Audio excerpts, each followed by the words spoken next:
Hello everyone, welcome back to another video.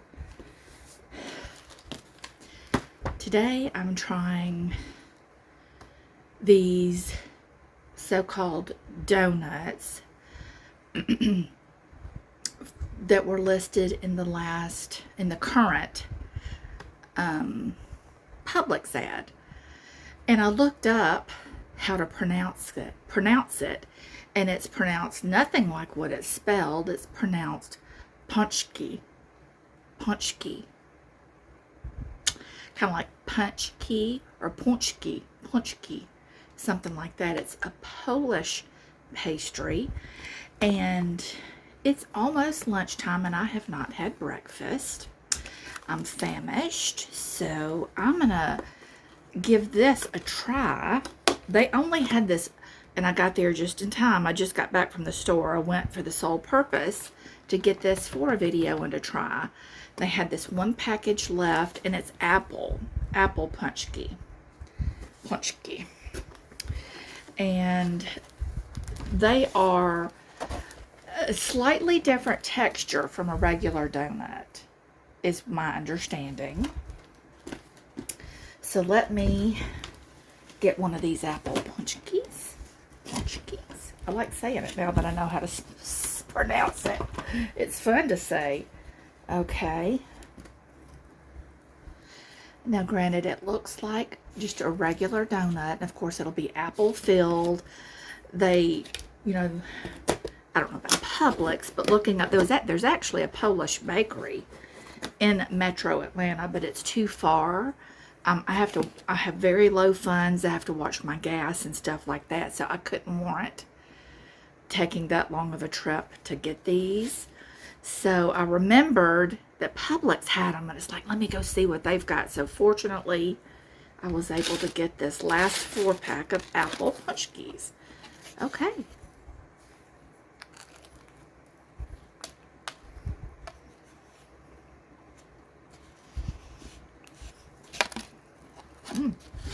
Messy because it's glazed.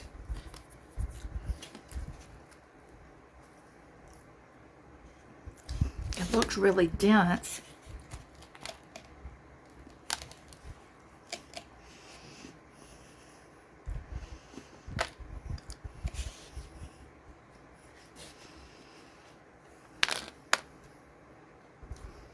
To me, the texture, I don't know if you can tell by looking, but it's more bready, like a bread texture, than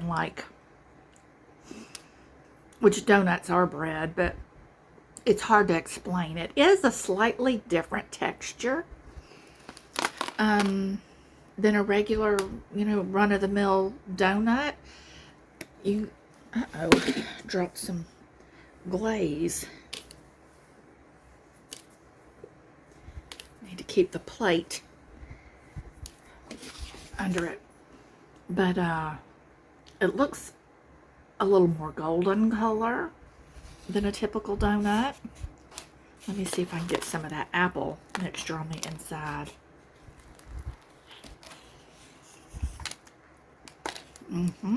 Cinnamon apple.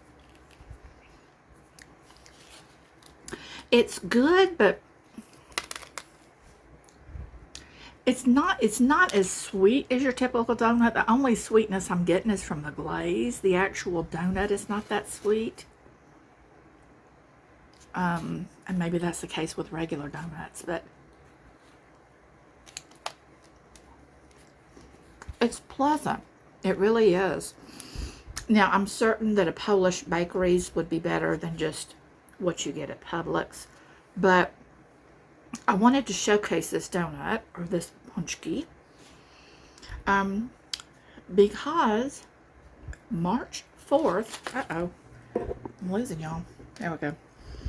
March 4th is Punchki Day.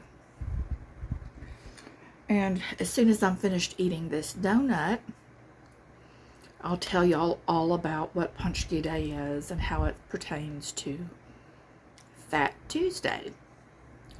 So stay tuned. I'll be right back.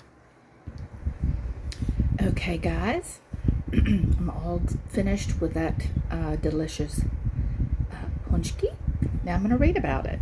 I'm going to read an article from the Farmer's Almanac. I'll put the link to the article in case you want to check it out yourselves in the link below. And I'll probably put the article up on the screen, do a split screen, so you can read along with me. Okay, happy Paczki Day, the skinny on a Fat Tuesday tradition. National Paczki Day is celebrated yearly on Fat Tuesday. In Poland, this pre-Lenten celebration falls on a Thursday, but in Midwestern cities with heavy Polish influences like Detroit, Cleveland, Green Bay, and Chicago, Paczki Day is always on Fat Tuesday. National Paczki Day is rapidly approaching, but many may not know what Paczki are, let alone why they have their own holiday. National Paczki Day is March 4th in 2025, which coincides with Shrove Tuesday or Fat Tuesday, also known as Mardi Gras. This is the time for indulging in these fried Polish donuts, which are stuffed with jelly or cream and sprinkled with sugar, as a way to use up sugar, lard, and eggs before Lent begins. First, you're probably wondering how to pronounce Paczki, which does not look like it sounds. It's pronounced Paczki or Paczki, although we're bound to get emails telling us the correct pronunciation.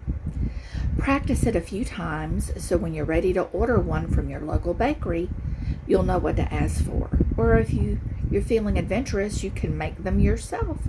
No. See the authentic recipe below, and they have a link to the recipe. It all starts with Lent. For Christians, Lent is a time of penitence and self-reflection, beginning with Ash Wednesday, the day after Fat Tuesday. It comes up until Easter. In a spiritual fast, such as during Lent, the purpose is to show restraint and self-control so people may give up certain foods or activities for the 40-day period. The idea being that without distractions, they are better able to concentrate on God.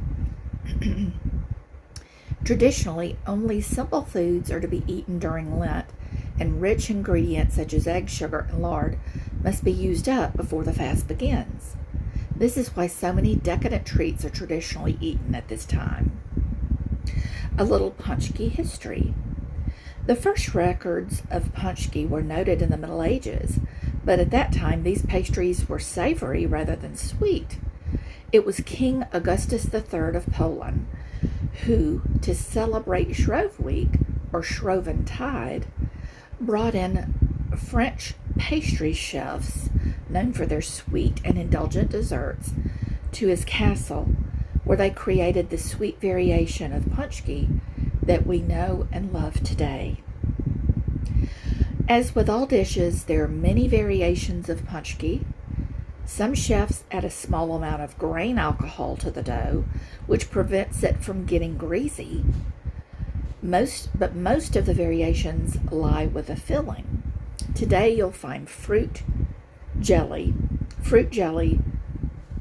in flavors raspberry, apple, and lemon, custard, and even Nutella at the center of most Paczki. A fun fact, Paczki are often filled with prune filling because the idea was to cleanse before Lent. Ooh, they really meant cleanse, didn't they? Yeah, and then the recipe is down at the bottom. Awesome. And then I will have a link to the article, and I'll put a link to the recipe for you as well for any adventure seekers who want to give it a try. I'm not one to bake with yeast. I've never really tried it, so perhaps one day when I get an actual kitchen I might give it a whirl. But anyway, I hope you enjoyed this little bit of history and food review of the Paczki. Perhaps next year I'll be able to go to an official Polish bakery and get an authentic, freshly made Paczki and let y'all know. I'd love to have a custard-filled one. That would be wonderful. Anyway, I hope you have a beautiful day in the Lord, and until we meet again, God bless you all in Jesus' name.